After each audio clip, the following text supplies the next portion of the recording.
दोस्तों नमस्कार, स्वागत है आपका परीक्षा खबरी में। आज के सेशन से हम आपको करंट अफेयर्स के साथ साथ परीक्षाओं से जुड़ी खबरें भी देना प्रारंभ कर रहे हैं, क्योंकि काफ़ी लोगों की डिमांड थी। कमेंट बॉक्स में भी बहुत सारे लोग कहते थे कि परीक्षाओं से जुड़ी खबरें भी होनी चाहिए, इससे रुचि और मोटिवेशन दोनों बनता है। तो ये आपके लिए हमने ये निर्णय लिया कि आज से हम जो भी परीक्षाओं से जुड़ी खबरें, जिस भी परीक्षा से जुड़ी रहेगी, कोई छोड़ेंगे नहीं। आप सबको खबरें भी आज से देना प्रारंभ करेंगे। तो यूपी पीसीएस 2019 और 2020 की आंसर की रिवाइज आंसर की आई है। इसके बाद से लगातार ये मामला बहुत तूल पकड़ता जा रहा है। बहुत जगह इस बात की चर्चा हो रही है कि 38 प्रश्न कैसे गलत हो सकते हैं, एक एक परीक्षा में 15 से 20 अंकों का हेरफेर कैसे हो सकता है। तो ये इसमें एक बड़ी गड़बड़ी नज़र आ रही है और ये रिट करने की भी तैयारी है। आज या कल में रिट पड़ भी जाएगी हाई कोर्ट में इससे संबंधित। तो ये भर्तियां दोनों फंस सकती हैं। जाहिर सी बात है, इतनी बड़ी संस्था है, 150 प्रश्नों को भी तैयार नहीं कर पा रहे हैं ये जीएस के, तो और क्या इनसे उम्मीद की जा सकती है। फिलहाल ये भी मानना है लोगों का कि ये गड़बड़ियाँ कोई सामान्य नहीं है या जाने अनजाने में नहीं की गई हैं, जानबूझ कर ये गड़बड़ियाँ की गई हैं ताकि कुछ लोगों को अंदर किया जा सके। फिलहाल इतनी बड़ी गड़बड़ी तो बिल्कुल इस बात की ओर संकेत करती है। 4-5 प्रश्नों में, 6 प्रश्नों में अगर हेयर मिस्टेक होती है तो ठीक है, वो चलता है। चलता तो वो भी नहीं है, एक एक प्रश्न का महत्व है, एक एक नंबर से लोग अंदर बाहर होते हैं, लेकिन फिर भी इतनी बड़ी संस्था इतनी बड़ी परीक्षा कराती है, उससे ये गड़बड़ियाँ हो जाएं तो वो पचती नहीं है बात। 2019-20 ये कोर्ट में जाने वाला है आज और कल। ये किसी भी दिन रिट पड़ सकती है, आपको खबर आएगा। यूपी पीसीएस 2018 जो कि स्केलिंग का मुद्दा, उस पर भी जल्द निर्णय आ सकता है इलाहाबाद हाई कोर्ट से। तो ये दोनों मैटर आने वाले समय में मुद्दे गर्म हो सकते हैं। यूपी पीसीएस 2022 या 2021 की बात करें तो स्केलिंग इसमें लागू हो रहा है। वर्तमान में जो अध्यक्ष आए थे उन्होंने स्केलिंग आते ही लागू करने का फैसला किया था। तो 2021-22 में आपको कला संवर्ग के छात्र हैं, अर्थात जो इतिहास है, भूगोल है, आपका समाजशास्त्र है, इकोनॉमिक्स है, ये तमाम जो आर्ट्स के सब्जेक्ट्स हैं, इनका बोलबाला आपको फिर से देखने को मिलेगा। तो यूपी पीसीएस 2022 में लगभग 300 के आसपास पद हैं अभी। इस सप्ताह आपका नोटिफिकेशन आ सकता है। हो सकता है कि किसी बात का इंतज़ार हो कि और भी पद आ जाएं तब नोटिफिकेशन आए। अगर पद और आते हैं तो और देर हो सकती नोटिफिकेशन में, चूँकि उसको जोड़ना पड़ता है। अगर उसमें कुछ खामियां हैं, खामियां मतलब कि जैसे कुछ पद अभी लौटाए गए हैं, वो क्यों लौटाए गए हैं कि उसमें समकक्ष जो लिखा रहता है कि ये एलिजिबिलिटी होनी चाहिए, इसके समकक्ष होनी चाहिए, तो उनको लौटा दिया गया है कि समकक्ष को परिभाषित किया जाए कि समकक्ष में क्या क्या आएगा। क्योंकि आयोग इसके पहले समकक्ष मामले में बहुत ज़्यादा यहाँ पर चीज़ें झेलनी पड़ी है लोगों को। तो आयोग वाले अपने ऊपर नहीं लेना चाहते हैं, जहाँ से जिस विभाग से आया है वही तय करके भेजें समकक्ष में क्या क्या लिया जाएगा। फिलहाल तो नोटिफिकेशन इस सप्ताह, या फिर अगर पद बढ़ते हैं, मामला कुछ उलझता है तो अगले सप्ताह आ जाएगा। जैसे कि यूपी पीसीएस जे की बात कर लें तो ईडब्ल्यूएस का मुद्दा लगभग 1.5 साल 2 साल तक ये फंसा रहा। जब सॉल्व हुआ तो दिव्यांग वाला मुद्दा आ गया, हालांकि वो सॉल्व हो चुका है। हाई कोर्ट से वो भी अंततः चला गया शासन में, और शासन से आयोग भी इस सप्ताह आ जाएगा, क्योंकि शासन में वो चीज़ें जो अमेंडमेंट करके हाई कोर्ट द्वारा भेजी गई हैं उनको स्वीकार करके उसका खाका तैयार करके आयोग को इस सप्ताह भेज दिया जाएगा। तो पीसीएस जे की वैकेंसी जल्द आ जाएगी। 8 मई को आपकी परीक्षा संभावित है। एपीओ की वैकेंसी 1 महीने बाद, मतलब जब आपका पीसीएस जे के नोटिफिकेशन आएगा, उसका जब लास्ट डेट आएगा उसके बाद एपीओ की वैकेंसी शुरू होगी, अर्थात एपीओ का फिर फॉर्म भरना स्टार्ट होगा।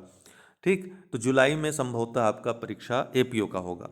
यूपीपीएससी आरओ 2022 की बात करें तो इस वर्ष कोई वैकेंसी नहीं आने वाली है, क्योंकि अभी प्रमोशन का जो मुद्दा है वो अटका हुआ है, उस पर निर्णय नहीं ले पाया है कोई। हाँ, ये बात अलग है कि अगर सरकार बदलती है तब कुछ परिवर्तन हो सकता है, इसमें काम तेजी से हो सकता है। लेकिन फिर भी मैं कह रहा हूँ, क्योंकि पीसीएस जे और एपीओ के आने के बाद यूपी पीसीएस 2022 रहेगा ही रहेगा, और भी तमाम परीक्षाएं रहेंगी। तो इस बार एपीओ का तो आपको नोटिफिकेशन नहीं देखने को मिलेगा।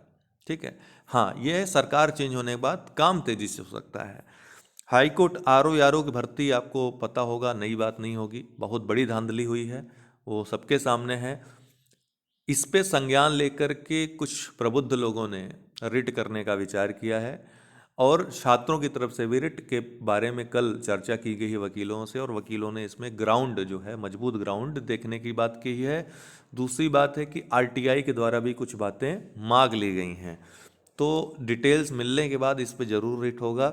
और इस भर्ती को जो पूरी तरह से जब परीक्षा हुई थी तभी सवालों के घेरे में थी, रिजल्ट आने के बाद तो फिर कोई सवाल ही नहीं रह जाता है, सारी बातें सामने आ जाती हैं। तो इस तरह की जहाँ धांधली हुई हो, जहाँ पर देखकर ही पता चलता हो कि इस स्तर पे गड़बड़ियाँ हुई हैं, तो परीक्षा बिल्कुल भर्ती रद्द होनी ही चाहिए। अब आइए 7 मार्च 2022 के करंट अफेयर्स के देख लेते हैं क्या क्या घटनाएं घटी। तो हंसा एनजी भारत का सबसे उन्नत फ्लाइंग ट्रेनर, हंसा एनजी जो भारत का पहला स्वदेशी फ्लाइंग ट्रेनर है, ने 19 फरवरी से 5 मार्च 2022 तक पुदुचेरी में समुद्र स्तरीय परीक्षण सफलतापूर्वक पूरा कर लिया है। आपको बता दूं कि मैगजीन इस माह की कल आपको मिलेगी, तो कल नीचे डिस्क्रिप्शन बॉक्स में टेलीग्राम ग्रुप का हमारे लिंक है, टेलीग्राम ज्वाइन कर लीजिए। कल भी, और इसके पहले जो मंथली जो हमने आपको प्रोवाइड करवाए हैं उसी ग्रुप में मिल जाएगा। इस माह का भी आपको कल मिल जाएगा मैगजीन। कुछ बातें उसमें जो कि बजट और आर्थिक समीक्षा से जुड़ी खास बातें थी, उनको पॉइंट अप करना था, तो हमने उसमें थोड़ा समय लिया है इस बार, तो आपको इस बार लेट मिल रहा है। अमूमन हम 2-3 तारीख तक आपको दे देते हैं, तो आप लोग कल ले लीजिएगा। तो हंसा एनजी जो भारत का पहला स्वदेशी फ्लाइंग ट्रेनर है, क्या है, पहला स्वदेशी फ्लाइंग ट्रेनर है, याद रखिएगा, ने 19 फरवरी से 5 मार्च 2022 तक पुदुचेरी में समुद्र स्तरीय परीक्षण सफलतापूर्वक पूरा कर लिया है। फ्लाइंग ट्रेनर को सीएसआईआर की नेशनल एरोस्पेस लेबोरेटरीज द्वारा विकसित किया गया है। यह रोटैक्स डिजिटल कंट्रोल इंजन द्वारा संचालित है। भारत का पहला smart managed electric vehicle charging station, तो बीएसईएस यमुना पावर लिमिटेड ने भारत का पहला smart managed electric vehicle charging station चालू किया है। चार्जिंग स्टेशन जो एक साथ 5 ई वाहनों को चार्ज कर सकता है। मयूर विहार एक्सटेंशन फेज 1 नई दिल्ली में बीवाईपीएल के सब स्टेशन परिसर में सह स्थित है। BSES Yamuna power limited Reliance infrastructure और दिल्ली की एनसीटी सरकार के बीच एक संयुक्त उद्यम है, तो नई दिल्ली में लगाया गया है, याद रखिएगा। भारत ने शुरू किया T+1 स्टॉक निपटान तंत्र, तो 25 फरवरी 2022 से भारत चरणबद्ध तरीके से T+1 स्टॉक निपटान तंत्र को अपनाने वाला चीन के बाद दूसरा देश बन गया। इसके तहत शेयरों के खरीदार और विक्रेता को 24 घंटे के भीतर क्रमशः उनके शेयर और पैसे मिल जाएंगे। भारतीय स्टॉक एक्सचेंज T+2 दिनों के निपटान का पालन करते हैं, अर्थात फंड और सिक्योरिटीज का निपटान आर्डर के निष्पादित होने के दिन के 2 व्यावसायिक दिनों में होता है। पूछेगा T+1 किससे संबंधित है, तो ये स्टॉक एक्सचेंज से संबंधित है, सीधे ये प्रश्न आएगा, याद रखिएगा। भारत के पहले ई वेस्ट इको पार्क कहाँ पर, दिल्ली में, तो दिल्ली सरकार ने बढ़ते ई कचरे को नियंत्रित करने के लिए राष्ट्रीय राजधानी में देश का पहला इलेक्ट्रॉनिक कचरा पर्यावरण के अनुकूल पार्क स्थापित करने की घोषणा की है। इसे 20 एकड़ जमीन पर बनाया जाएगा। कैबिनेट ने शहर को शूटिंग स्थानों और पर्यटन को बढ़ावा देने के लिए एक ब्रांड बनाने के लिए दिल्ली फिल्म नीति 2022 तैयार करने को भी मंजूरी दी है। दबंग दिल्ली ने पटना पायरेट्स को हराकर जीता पहला वीवो प्रो कबड्डी खिताब, तो वीवो प्रो कबड्डी सीजन 8 के फाइनल में दबंग दिल्ली ने पटना पायरेट्स को 37-36 से हराकर, देखिए कितना गजब की भिड़ंत थी, हराकर अपना पहला खिताब जीता। सीजन 8 का मोस्ट वैल्यूएबल प्लेयर नवीन कुमार को दिया गया। सीजन का टॉप रेडर पवन सहरावत को दिया गया। टीम पुनेरी पल्टन की ओर से मोहित गोयत को new young player of the season का पुरस्कार दिया गया। हालांकि इतना ज़्यादा नहीं पूछेगा, ये पूछ सकता है कि किस टीम ने जीता, तो दबंग दिल्ली ने, और किसको हराकर जीता, पटना पायरेट्स को हराकर जीता। ओशंस 2022 आईआईटी मद्रास और एनआईओटी, आईआईटी मद्रास और national institute of ocean technology Chennai ने फरवरी 2022 में ओशंस 2022 सम्मेलन और प्रदर्शनी आयोजित की। यह वैश्विक समुद्री शोधकर्ताओं, प्रौद्योगिकीविदों और इंजीनियरिंग छात्रों और नीति निर्माताओं के लिए एक द्विवार्षिक कार्यक्रम है। ओशंस 2022 किससे संबंधित है पूछेगा, आईआईटी मद्रास और national institute of ocean technology ने ये आयोजन किया। यह पहली बार भारत में आयोजित किया गया था, याद रखिएगा। इसे महासागर इंजीनियरिंग विभाग आईआईटी मद्रास द्वारा समन्वित किया गया था। इंस्पायर, इनोवेट, सस्टेन इसकी थीम या विषय वस्तु थी। Building artificial intelligence readiness among young innovators कार्यक्रम। इंटेल इंडिया के साथ साझेदारी में विज्ञान और प्रौद्योगिकी विभाग, जो विज्ञान मंत्रालय के अंतर्गत आता है, इसके द्वारा एक कार्यक्रम building artificial intelligence readiness among young innovators फरवरी 2022 में शुरू किया गया था। इसे केंद्रीय विज्ञान एवं प्रौद्योगिकी राज्य मंत्री डॉक्टर जितेंद्र सिंह ने लॉन्च किया था। कार्यक्रम का उद्देश्य डीएसटी की इंस्पायर अवार्ड्स मानक योजना के तहत नामांकित कक्षा 6 से 10 तक के छात्रों के बीच डिजिटल तैयारी का निर्माण करना है। क्विज में क्या है, विज्ञान में महिलाओं और लड़कियों के अंतर्राष्ट्रीय दिवस का विषय क्या है? तो विज्ञान में महिलाओं और लड़कियों के अंतर्राष्ट्रीय दिवस 2022 का जो विषय है, डी वाला है, equity, diversity and inclusion, water unites us, इस बार का ये थीम है।